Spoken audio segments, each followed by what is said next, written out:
New York Central Park might just be the most iconic urban green space in the entire world. The level of careful urban planning and precise horticultural execution makes it not only a marvel to look at from above, but to experience on the ground in person. Central Park's brilliant weaving of nature with its various museums, gardens, waterways, bridges, pedestrian and cycling pathways, all in America's most populous city, is undoubtedly one of the world's greatest urban planning achievements. So it's probably no surprise to you that just 10 years after Central Park opened, a similar idea made its way to the West Coast. If you're new here, this is Fourth Place, your place to learn about US geography, urbanism, transportation, and city planning. You can probably tell by the lack of skyscrapers, but what you're looking at right now isn't New York's Central Park, but rather San Francisco's Golden Gate Park. On a recent trip to San Francisco, I fell in love with the city's abundance of gorgeous, well-kept parks. I think San Francisco's park system deserves an entire video on its own, and I plan to make that video in the coming weeks. But in today's video, I'll be focusing on the park that I've deemed to be the Central Park of the West Coast. I will say, during my visit to San Francisco, while it seemed like the rest of the country was melting under 90+ degree heat, I was kicking back inside some of San Francisco's coolest parks, taking in the beauty of the Bay Area with mild 60 to 70 degree temps, and I wasn't alone. I had never seen so many people outside enjoying themselves at a green space before. Genuinely. You really just don't see much of that where I'm currently located in Los Angeles. Maybe it's because of the summer heat, or maybe it's because our park system can't even hold a candle to San Francisco's. Sure, urban parks like Griffith Park and Elysian Park may get some pretty good use, but nothing to the extent I saw in San Francisco. There's just no comparison in my opinion. During my visit, I admired the downtown views from the hills of Dolores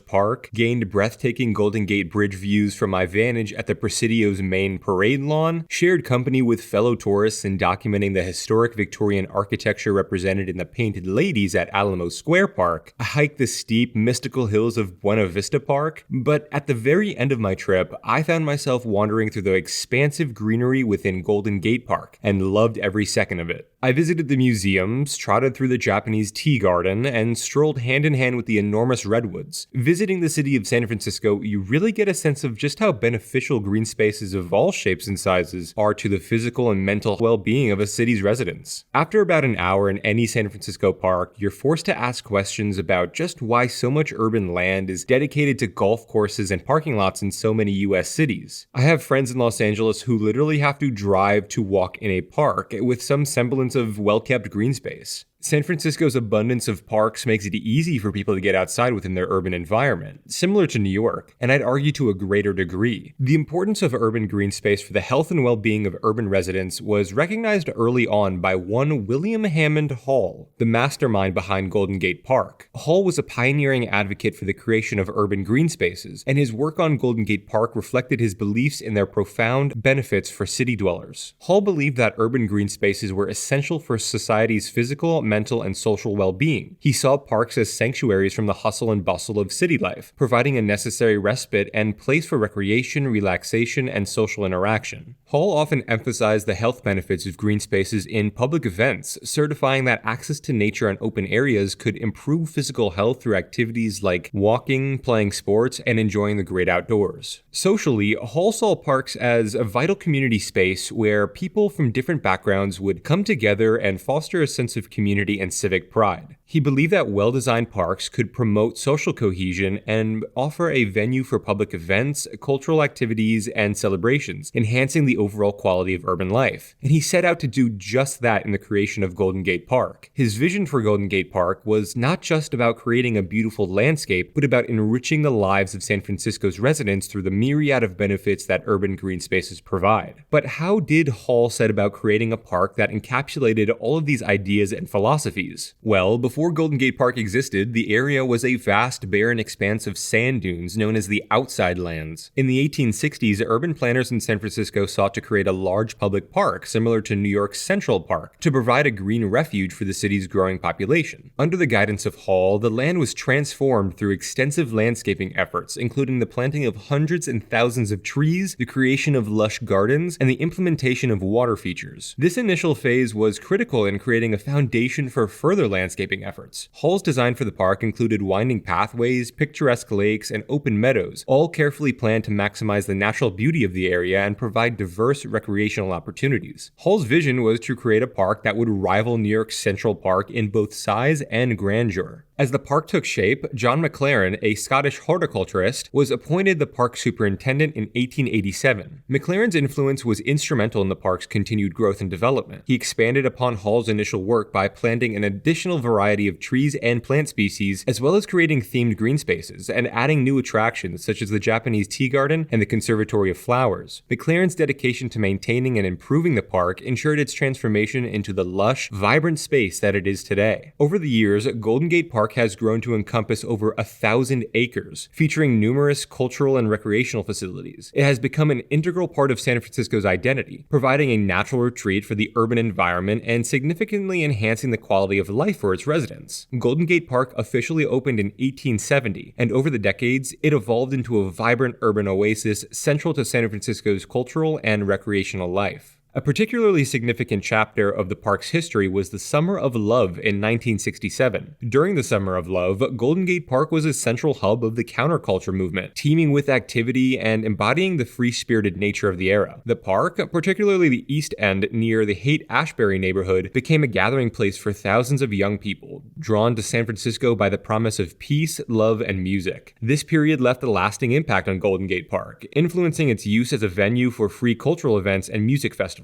Today, the park continues to host major events like the Outside Lands Music Festival, maintaining its legacy as a vibrant public space that reflects San Francisco's rich cultural history and ongoing spirit of artistic expression. The park is full of hidden gems, giving glimpses into the past eras in which Golden Gate Park existed. Interestingly, you can find 2 Dutch-style windmills at the very west end of the park. Golden Gate Park's windmills were constructed in the early 20th century to address a critical need for water to irrigate the park's extensive landscape. The first, the Dutch windmill, was completed in 1903, followed by the Murphy windmill in 1908. These windmills harness the power of the wind to pump groundwater, a vital function as the park's sandy soil and coastal location made traditional irrigation methods challenging, especially given the technological constraints of the turn of the century. They pumped up to 30,000 gallons of water per day, significantly contributing to the park's lush greenery. Today, they stand as historical landmarks, meticulously preserved to reflect their original splendor, further adding to the city of San Francisco's commitment to preserving its historical treasures. Another hidden gem that you wouldn't expect of an urban park is the Bison Paddock. The park's Bison Paddock is a historical enclosure established in the 1890s to house American bison. This initiative was part of a broader effort to save bison from extinction during the time period and to create an engaging and quite unique attraction within the park. At its peak, and through a successful captive breeding program, more than 100 calves were produced at Golden Gate Park, helping preserve the iconic American bison population numbers in North America. Golden Gate Park operates as like a big green brain, located central to some of San Francisco's most vibrant neighborhoods and districts. This place isn't in some far-off corner of the city. It's about as centrally located to San Francisco as Central Park is to New York. I already told you just how much the park ties some of its storied history to that of the adjacent Haight-Ashbury neighborhood, but it also supports the active lifestyle and commercial prosperity of many other surrounding neighborhoods as well. Neighborhoods like Inner and Outer Sunset, Inner and Outer Richmond, and Cole Valley. These are some of the most beloved neighborhoods in all of San Francisco, and for good reason. They're filled with beautifully preserved architecture, highly walkable and transit-oriented streets, and tons of local small businesses. When tourists flock to Golden Gate Park, well, these largely minority neighborhoods reap the benefits. And I just have to talk about my favorite attraction within the park, and that would be the DeYoung Museum. The DeYoung Museum has been an integral part of Golden Gate Park's cultural fabric since its opening in 1895. Originally founded by philanthropist Adolf Sutro, the museum began with a collection of American art and has since expanded to include a diverse array of international art exhibits. The museum's original building was replaced in 1921, and the current structure features a distinctive copper facade that integrates with the park's natural surroundings. When we visited, we started off at the observation deck, which was really cool and sort of reminded me of being inside Seattle's Space Needle on a smaller scale. We then made our way into the hall displaying American art, which was all we had time for, but we were thoroughly amazed at the curation in those halls. Museums located in green spaces are a great idea in my opinion, and I'm glad Golden Gate Park has so many to choose from. And this is just one of many things Central Park and Golden Gate Park have in common. Given the title of this video, and the fact that Golden Gate Park was quite literally modeled after and in some ways built to rival its geometrical twin on the East Coast, I feel that it's only right to compare and contrast the two. As far as size goes, Golden Gate Park takes the cake here, with its approximately 1,017 acres of land to Central Park's approximately 843 acres. However, in terms of visitor numbers, Central Park handedly takes the victory with its estimated 42 million yearly visitors to Golden Gate Park's estimated 24 million yearly visitors. The average annual temps are comparable, if achieved in very different ways. Central Park's average annual temperature is approximately 55 degrees Fahrenheit, with seasonal extremes ranging from cold winters with temperatures often below freezing to hot, humid summers. Golden Gate Park's average annual temperature of approximately 58 degrees Fahrenheit is reflective of its relatively mild year-round climate, featuring cool, foggy summers and mild, wet winters. I don't mean to pit these two urban gems against each other though, and you really can't. They're both so similar in philosophy, but also vastly different in their selected offerings and scenery. And I find it fascinating how, despite these parks being thousands of miles away from each other, each situated against two separate oceans, how they can have such a similar effect on their respective urban fabrics. People of all kinds flock to these urban sanctuaries because they offer so many important things for so many people. Whether you want to play sports, sit and have a picnic, explore a diverse array of museums, gain knowledge in region-specific botany, or just simply go for a walk, run, or bike ride, these two shining examples of urban green spaces allow for all of it. But I think the most compelling similarities between these two parks lies in a sentiment that is universal among urbanists, which is that green spaces, numerous and abundant green spaces, are essential towards achieving a higher quality of life and betterment of urban residents' mental and physical health within an urban landscape. When done right, as was the case in both New York and San Francisco in the mid-19th century, these effects can be seen all the way into the present day. The foresight of these parks' original advocates is nothing short of brilliant. If done wrong, or not at all, the average mental health of urban dwellers will certainly take a hit. And while I don't have any conclusive data to back that claim up, I'll go ahead and attest to this anecdotally in my own personal experience living in Los Angeles. And for those of you screaming at the top of your lungs telling me to hike Runyon Canyon or any of the hilly trails in Griffith Park for the umpteenth time, I'll rebuttal simply with the fact that not everybody wants to hike a mountain in order to get their fix of green space in an urban environment. I promise I don't mean to bring everything back to LA, but sometimes I just can't help it. I think LA's lack of foresight into the implementation of these types of parks located in New York and San Francisco is a real detriment and will be a hindrance to its prosperity in the decades to come as the Hollywood machine continues winding down and the cost of living here continues to skyrocket. It really just goes hand in hand with LA's seemingly everlasting deprioritization of people for the sake of cars, golf courses, and single-family homes. I'm certainly gearing up for a video tearing into the current state of the city of LA's park system, so if that sounds interesting to you, be sure to subscribe to the channel. If you enjoyed the video, leave a like and comment what you think of Golden Gate Park. Have you ever been? What part of it did you explore? And a question for San Francisco locals, what is your favorite park in the city? Let me know down in the comments section below. As always, I'll see you next week from 4th Place.